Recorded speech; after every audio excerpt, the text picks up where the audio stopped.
அத்தை, நீங்க உண்மையதான் சொல்றீங்களா? அப்போ தென்றல் ஆகாஷ கல்யாணம் பண்ணிக்க சம்மதிச்சிட்டாளா? அவ ஏன் சம்மதிக்கணும்? நான் அவளையா பொண்ணு கேட்க போனேன்?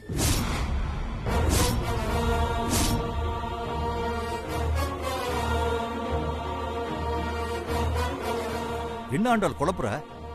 நீ இங்க இருந்து போகும்போது தென்றல மறுபடியும் பொண்ணு கேட்டு போறேன்னு சொல்லிட்டு தானே போன? அப்படின்னு நான் சொல்லலையே. நீங்க 3 பேரும் தான் அப்படி சொல்லிக்கிட்டீங்க. சரி, அதே நினைப்புல நான் வீட்டுக்கு வர்ற வரைக்கும் நீங்க எல்லாருமே சந்தோஷமா இருந்துட்டு போங்களேன்னு நானும் எங்க போறேன்னு சொல்லாமலேயே போயிட்டேன். அம்மா, நீங்க என்ன சொல்றீங்க? அப்போ தாம்பள தட்டோட எங்க தான் போயிட்டு வரீங்க? தி கிரேட் பிசினஸ் மேன் விஸ்வநாதனோட வீட்டுக்கு போயிட்டு வரேன். விஸ்வநாத்தோட வீட்டுக்கா? அங்க எதுக்காக நீ போன? விஸ்வநாதனோட பொண்ணு தாராவை ஆகாஷுக்கு பொண்ணு கேக்குறதுக்கு.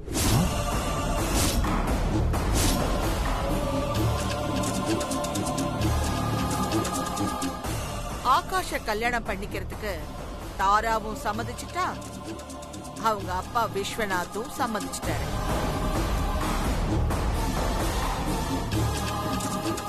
அடுத்த முகூர்த்தத்திலேயே ஆகாஷுக்கும் தாராவுக்கும் கல்யாணம். என்ன ஆண்டாள், விளையாடுறியா? யார கேட்டு நீ இப்படி ஒரு முடிவெடுத்த? நான் யார கேட்கணும்? என் பேரனுக்கு யார கட்டி வைக்கணும்னு எனக்கு தெரியும். நான் யாரையும் கேட்க தயாரா இல்ல. அம்மா, இந்த விஷயத்துல நீங்க எங்களை கூட கேட்க வேண்டாமா? ஆனா ஆகாஷ கேட்கணும்ல. அவன் எப்படி அதுக்கு சம்மதிப்பான்? நான் சொன்னா என் பேரன் எதுக்கும் சம்மதிப்பான். பாட்டி,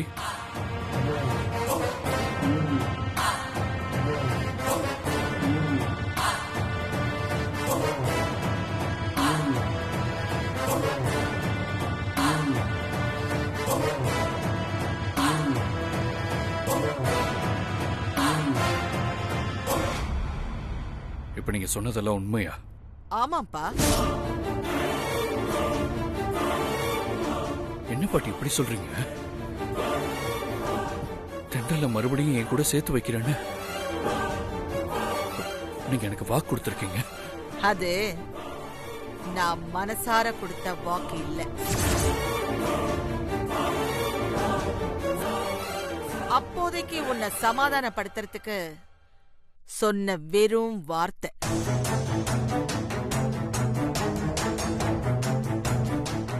இப்ப சொல்லிக்கிட்டு இருக்கேன் பாத்தியா? தாராவதான் நீ கல்யாணம் பண்ணிக்கணும்னு. இதுதான் நான் மனசுல இருந்து சொல்ற வார்த்தை.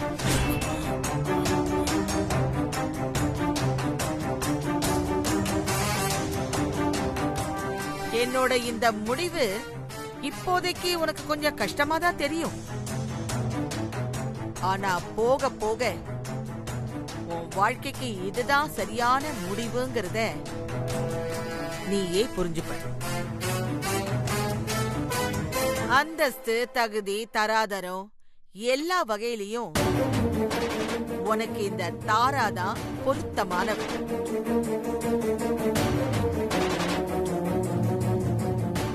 அதனால நீ அவளைத்தான் கட்டிக்கணும். புரியுதா ஆகாஷ்? பாட்டி, உங்களை எதிர்த்து பேச எனக்கு விருப்பம் இல்ல பாட்டி. இருந்தாலும் ஒரே ஒரு விஷயத்தை மட்டும் சொல்லிக்கிறேன். என் மனசுல எப்பவுமே தென்றலுக்கு மட்டும்தான் இடம். தென்றலை தவிர இன்னொருத்தைய என்னால நினைச்சு கூட பார்க்க முடியாது. இதுக்கு மேல உங்க விருப்பம்.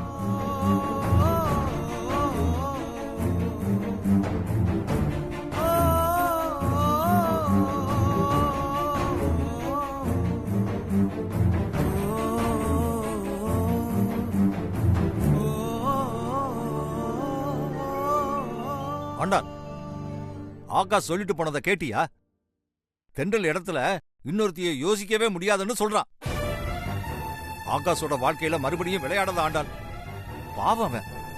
அவனால தென்றலை மறந்துட்டு அந்த தாராவை அவனால ஏத்துக்கவே முடியாது. தயவு செஞ்சு புரிஞ்சுக்கோ ஆண்டாள். இதுக்கு முன்னாடி தென்றல பொண்ணு பார்க்கும் போது கூட தான் ஆகாஷுக்கு அவளை சுத்தமா பிடிக்கல.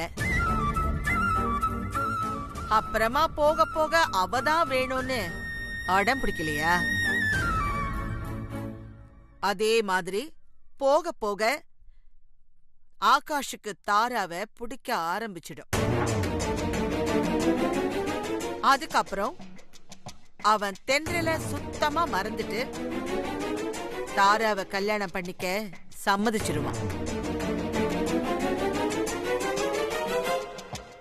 நான் சம்மதிக்க வெப்பேன். நிச்சயமா ஆகாஷால தென்றல மறக்க முடியாது. தயவு செஞ்சு அவனை வற்புறுத்தாதீங்க. அம்மா ப்ளீஸ்மா, கொஞ்சம் புரிஞ்சுக்கோங்க. நிச்சயமா ஆகாஷ் அந்த தாராவை கல்யாணம் பண்ணிக்க சம்மதிக்க மாட்டாமா. தயவு செஞ்சு நீங்க அவனுக்கு தாராவை கல்யாணம் பண்ணி வைக்கிற விஷயத்த கைவிட்டுருங்கம்மா. போதும்.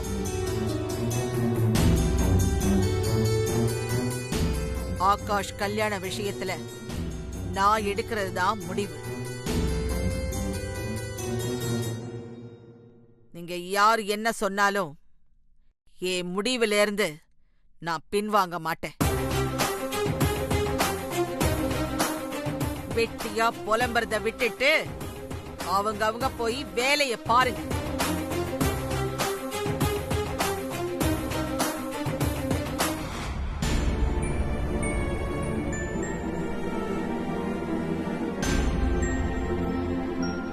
சார்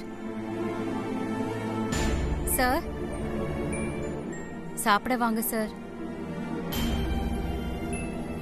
எனக்கு சாப்பாடு வேண்டாம். ஏன் சார் சாப்பாடு வேணான்றீங்க?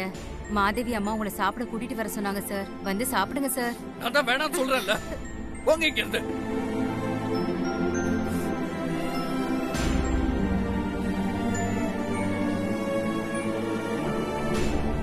என்னாச்சு? ஆகாஷ் சாப்பிட வரானா? இல்லம்மா, அவர் சாப்பாடு வேண்டான்னு சொல்லி என்னை திட்டி அனுப்பிட்டாரு.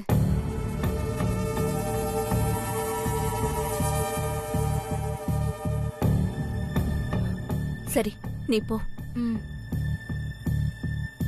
சரி. சரி, நான் கூப்பிடுறேன்.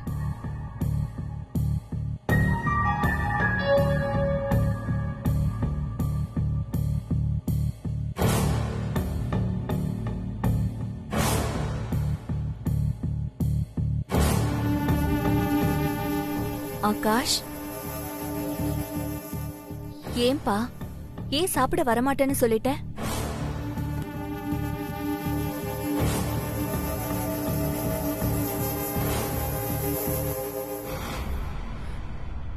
எனக்கு புரியுது ஆகாஷ்.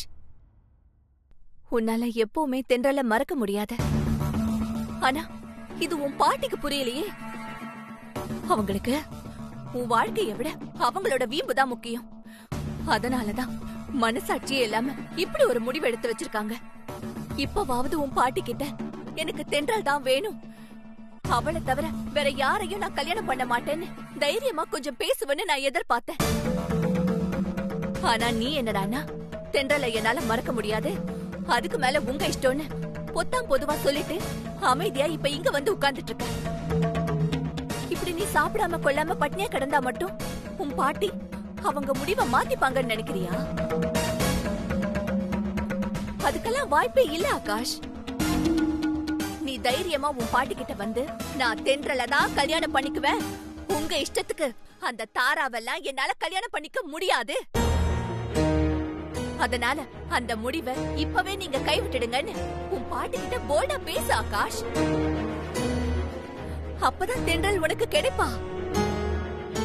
வா ஆகாஷ், வா, வந்து உன் பாட்டி கிட்ட தைரியமா பேசு. வா வா. கையை விடுங்க.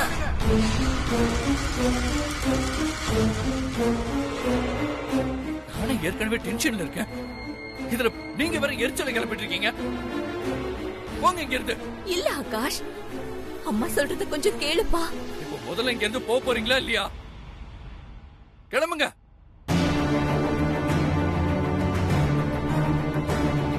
இனி உன்கிட்ட பேசி பிரயோஜனம் இல்ல. உன் பாட்டிக்கிட்டயே பேசிக்கிறேன்.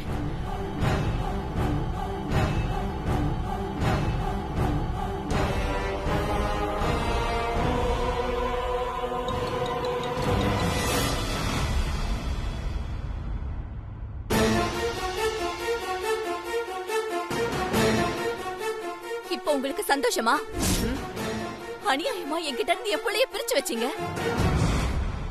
இப்போ உங்க வீம்புக்கும் வீராப்புக்கும் என் பிள்ளையோட வாழ்க்கையே பறி கொடுக்கணும்னு நினைக்கிறீங்களே? ஏன் அத்தை, உங்களுக்கெல்லாம் மனசாட்சியே இல்லையா? ஏன் இப்படி அரக்கத்தனமா நடந்துக்கிறீங்க? ஏய், என்னடி சத்தம் ஓவரா இருக்கு? ஆ, அப்படிதான் இனிமே சத்தம் போடுவேன். என்ன பண்ணுவீங்க?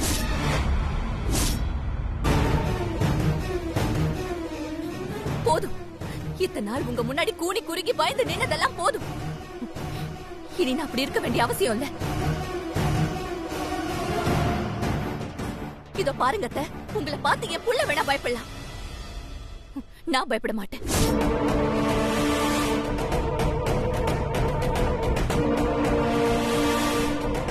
எனக்கு என் பிள்ளையோட வாழ்க்கை முக்கியம்.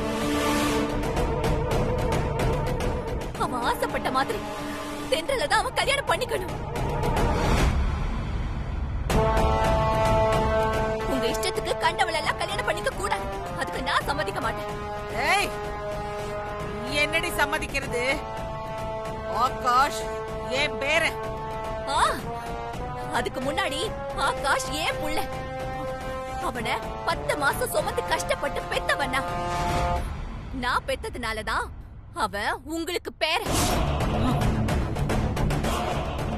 என் புள்ள மேல உங்களுக்கு இருக்கிற உரிமையை விட எனக்கு தான் உரிமை அதிகம். என் புள்ள யார கல்யாணம் பண்ணிக்கணும், அவன் வாழ்க்கை எப்படி இருக்கணும்ன்றதெல்லாம் நான் தான் தீர்மானிக்கணும், நீங்க இல்ல. ஏய், போதும் நிறுத்து.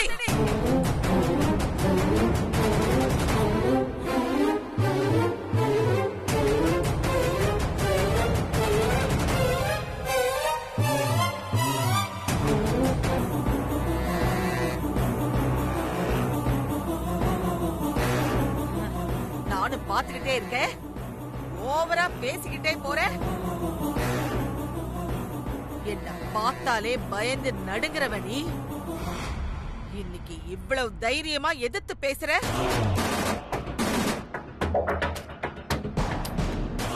யார் கொடுத்த தைரியம்டி இது? பாத்தி ஆகாஷ், உன் முன்னாடியே உன் அம்மாவனை என்ன கை நீட்டி அடிக்கிறாங்க.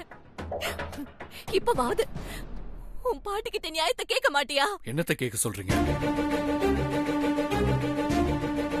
இருக்கிற டென்ஷன்ல தேவையில்லாம பேசி வம்ப வளர்த்துக்கிட்டு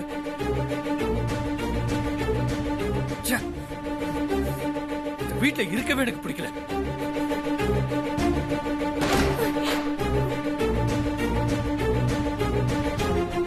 மாதவி ஆதங்கத்துல அவ பிள்ளைக்காக சப்போர்ட் பண்ணி பேசினா, அத புரிஞ்சுக்காம எதுக்கு அவ மேல நீ கை நீட்டுற?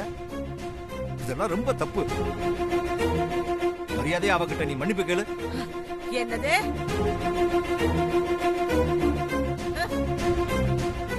நான் அவகிட்ட மன்னிப்பு கேக்குறதா? இவ என்கிட்ட பேசுற பேச்சுக்கு இவளை அடிச்சதோட விட்டா பத்தாது. இந்த வீட்டை விட்டே துரத்தணும்.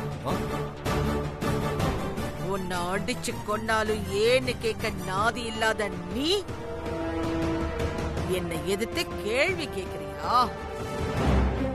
இதுக்கு மேல உனக்கு இந்த வீட்ல இடம் இல்ல. மரியாதையா போட இங்க இருந்து. நான் எதுக்காக போகணும்?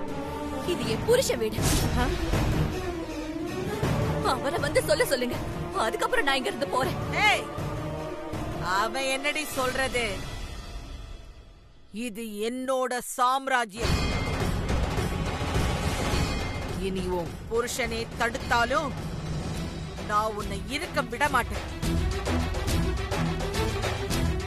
போடை மரியாதையா இங்க இருந்து. ஆண்டாள், ஆண்டாள், அத்தை, ஆண்டாள், போடை. அத்தை, விடுங்க. ஆண்டாள், சொல்றதை விடுங்க. கேளு. Please, அத்தை. மாமா, ஆண்டாள், அத்தை, ஆண்டாள், வேணாம் அத்தை, தெரியாம ஆண்டாள், பண்ணிட்டேன், ஆண்டாள். விடுங்க. வாடிங்கிற அத்தை, வேணாம் அத்தை. மாமா சொல்லுங்க மாமா.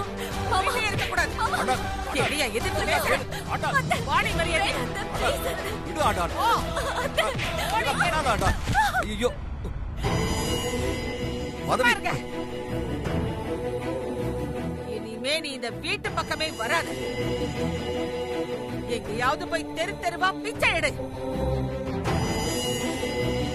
அப்பதான் உனக்கு புத்தி வரும். அண்ணா, நீ ரொம்ப பெரிய தப்பு பண்ணிட்டு வாயை இருக்க. மூடுங்க. போடி வெளியில. வாங்க உள்ள. சொல்றத கேளு. எங்கேயாவது போய் தொலையிட்டான். அத்தை,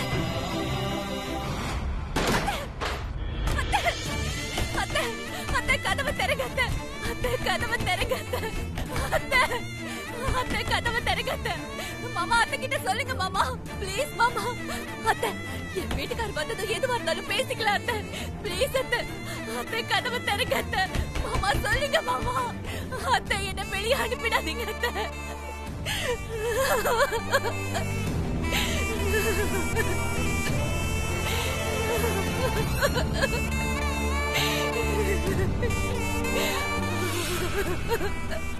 மாமா, அத்தை, கதவை திறங்க. கதவை திறங்க அத்தை.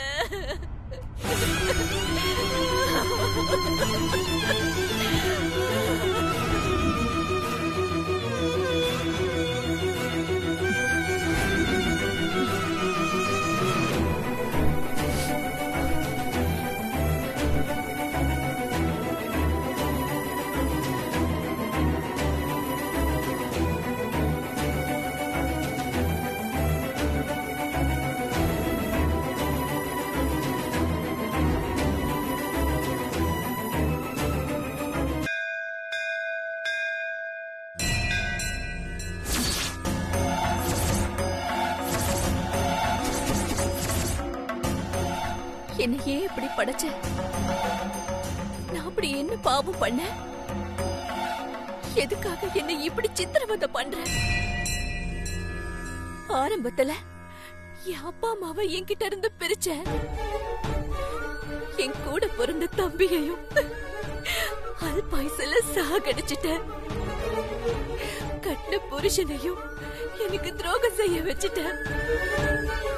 பெத்த பிள்ளையையும் என்ன அம்மாவா நினைக்காத அளவுக்கு அவனுக்கு என்ன யாரோ ஆக்கிட்ட.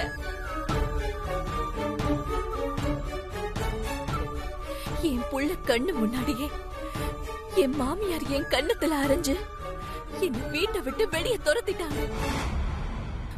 அப்ப கூட என் புள்ள எனக்காக எதுவுமே பேசலையே. ஏமா என்ன இப்படி ஒரு துரதிஷ்டசாலியா படைச்சிட்ட? இதுக்கு மேலயும் நான் உயிரோட இருக்கணுமா? சொல்லுமா, சொல்லு.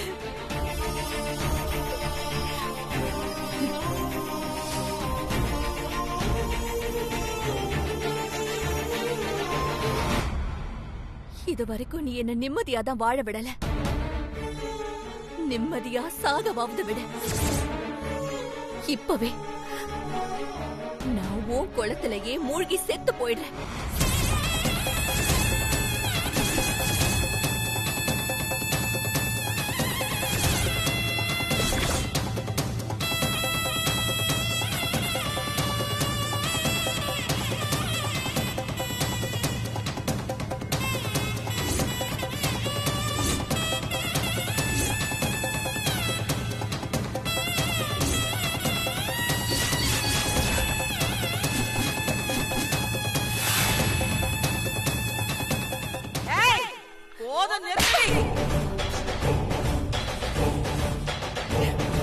இப்பவாவது உன் பாட்டிக்கிட்ட நியாயத்தை கேட்க மாட்டியா? என்னத்தை கேட்க சொல்றீங்க? இருக்கிற டென்ஷன்ல தேவையில்லாம பேசி வம்ப வளர்த்துட்டு இருக்கீங்க. Please, அத்தை. விடு அண்ணா. அண்ணா, அண்ணா. ஐயோ இனிமே நீ இந்த வீட்டு பக்கமே வராத. எங்கேயாவது போய் தெரு தெருவா பிச்சை எடு.